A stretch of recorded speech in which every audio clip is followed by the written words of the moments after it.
देश का नेता कैसा हो, पवार साहब जैसा हो, पवार साहब तुम आगे बढ़ो, हम तुम्हारे साथ हैं। महाराष्ट्र में सियासी उठापटक जारी है। अजीत पवार ने 12 सालों में 5वीं बार उप मुख्यमंत्री पद की शपथ ली है। उन्होंने पीएम मोदी की तारीफ की है और महाराष्ट्र के विकास के लिए बीजेपी के साथ आने की बात कही। लेकिन इस सब के बीच बड़ा सवाल ये है कि आखिर बीजेपी को अजीत पवार की जरूरत क्यों पड़ी।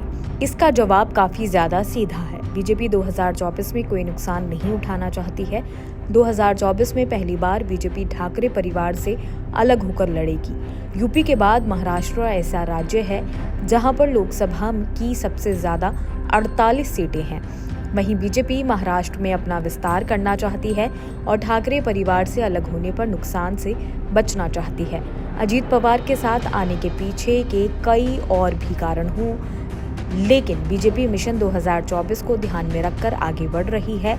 पवार और उद्धव कमजोर होंगे तो बीजेपी की स्थिति बेहतर होगी।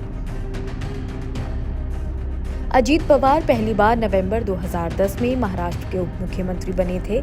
तब से 3 बार वे डेप्यूटी सीएम बन चुके हैं। अब उन्होंने 5वीं बार शपथ ली है।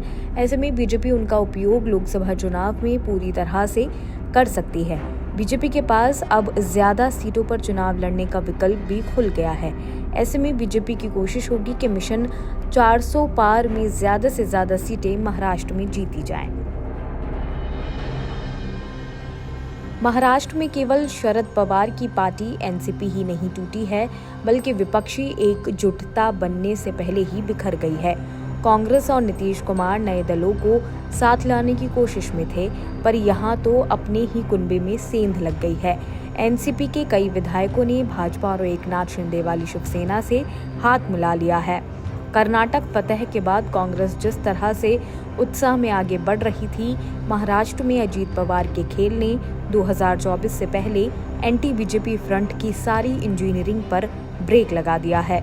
इधर पीएम नरेंद्र मोदी की अगुवाई में तीसरी बार सरकार बनने की रणनीति पर काम कर रही भाजपा को बड़ी ताकत मिली है। पिछले कुछ दिनों से संकेत मिलने लगे थे कि मोदी शाह 2024 के चुनाव में उतरने से पहले एनडीए के कुनबे को फिर से मजबूत करना चाहते हैं। इस तरह से देखें तो भाजपा ने एक तीर से 2 निशाने साधे हैं।